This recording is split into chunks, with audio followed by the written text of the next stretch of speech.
మీద వైఎస్ఆర్సీపీ వాళ్ళు చేస్తున్న ఆరోపణలపై నారా భువనేశ్వరి గారు స్పందించారు. ఆయన ఒకటే చెప్పారు, హెరిటేజ్ సంస్థ ప్రారంభమై 33 ఏళ్ళు పూర్తి చేసుకున్నారు.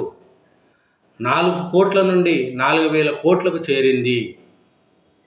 ఎందుకంటే ఈ టర్నోవర్ కలిగిన దిగ్గజ సంస్థగా ఎదగడం ఎంతో పారదర్శకత, పట్టుదల ఉన్నాయనేది ఆమె చెప్పారు. సంస్థ అంతా ఎదిగిన వినియోగదారులకు అందించే పాల ఉత్పత్తుల విషయంలో నాణ్యత అనే అంశంపై తాము ఎప్పుడూ రాజీ పడలేదని స్పష్టం చేశారు. హెరిటేజ్ పేరుతో ఆయన ఒక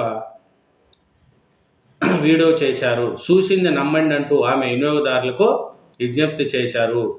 హెరిటేజ్ నుండి వచ్చే ప్రతి ఉత్పత్తి కఠినమైన, నాణ్యమైన పరీక్షలు దాటుకొని వస్తుందని భువనేశ్వర్ గారు విమర్శించారు. వైసీపీ వాళ్ళు చేస్తున్న ఆరోపణలో నిజం లేదు. హెరిటేజ్ ఒకటి మంచి సంస్థ.